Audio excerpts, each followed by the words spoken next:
Hai teman-teman, berjumpa lagi dengan saya Siti Heri tentunya pada video yang selanjutnya. Nah, kali ini tidak terasa kita sudah sampai pada kegiatan yang ke-8, yaitu mengenai sistem limfatik. Nah, jadi yang pertama yang akan kita dibahas itu adalah apa perbedaan komponen darah dengan cairan limfa.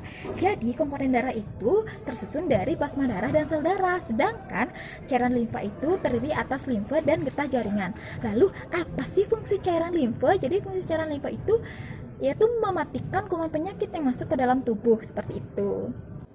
Nah, selanjutnya Siti Hari akan menjelaskan mengenai proses peredaran limfa. Jadi, proses peredaran limfa itu adalah sebagai berikut teman-teman, bisa disimak.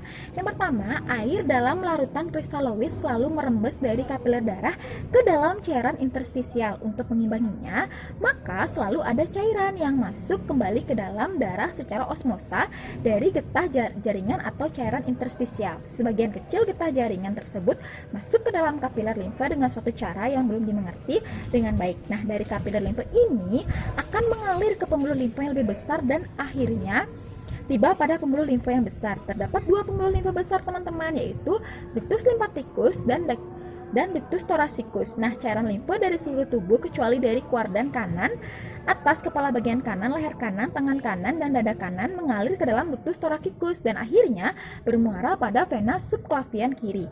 Cairan limfa yang berasal dari kuardan kanan atas ini akan bermuara pada ductus lymphaticus dexter dan kemudian mengalir ke dalam vena subclavian kanan. Selanjutnya adalah ductus thoracicus, lebih besar dari ductus lymphaticus karena cairan limfa yang ditampung lebih banyak.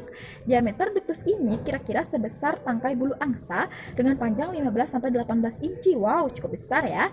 Permulaannya sebagai bentuk yang melebar adalah di daerah lumbar, disebut dengan cisterna chili. Nah, cairan limfa ini akan bergerak perlahan dalam pembuluh limfa di mana dipengaruhi juga oleh gerakan pernapasan.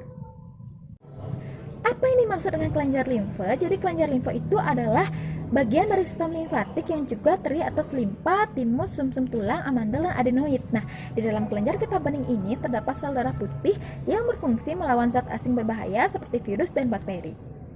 Nah, pertanyaan selanjutnya, pernahkah saudara mendengar tentang operasi amandel dan apakah sebenarnya amandel tersebut? Dan dalam keadaan bagaimana diperlukan operasi amandel? Baik, jadi saya pernah mendengar mengenai amandel, di mana amandel atau tonsil ini adalah benda bulat yang berada di belakang kiri dan kanan tenggorokan. Jadi amandel ini sebenarnya bukan suatu penyakit teman-teman, tapi nama penyakitnya itu biasa disebut dengan radang amandel. Jadi operasi amandel ini diperlukan dalam keadaan ketika seseorang itu mengalami radang amandel yang langsung menyerang, menyebabkan susah bernafas, kemudian infeksi yang terjadi karena bakteri dan antibiotik itu tidak berhasil mengatasinya, seperti itu. Selanjutnya, pernahkah saudara mendengar sakit di ketiak jika di bagian tertentu tangan saudara terinfeksi kuman dan meradang? Baik, jadi saya dapat menjelaskan bahwa sakit pada ketiak ini disebabkan karena pada ketiak tersebut terdapat kelenjar getah bening, yaitu adalah pusat sistem kekebalan manusia, di mana lokasi getah bening ini diantaranya di ketiak, leher, dan selangkangan. Nah, kelenjar getah bening ini berperan dalam memerangi penyakit baik disebabkan bakteri, virus, dan jamur. Nah, pada lengan manusia, tepatnya di dekat ketiak, ada beberapa nervus atau saraf besar dan kecil, diantaranya nervus axilar, radialis, dan lain-lain. Sehingga jika terjadi suatu masalah di daerah sekitar ketiak, maka akan dirasakan juga oleh bagian tubuh yang lain. Nah, selanjutnya kita akan membahas tentang edema, di mana dikatakan bahwa penderita kekurangan protein dalam waktu yang lama akan menunjukkan gejala edema. Mengapa demikian? Karena edema ini adalah penumpukan cairan dalam ruang di antara sel tubuh. Edema ini dapat terjadi di seluruh bagian tubuh, namun yang paling jelas itu terlihat pada lengan atau tungkai.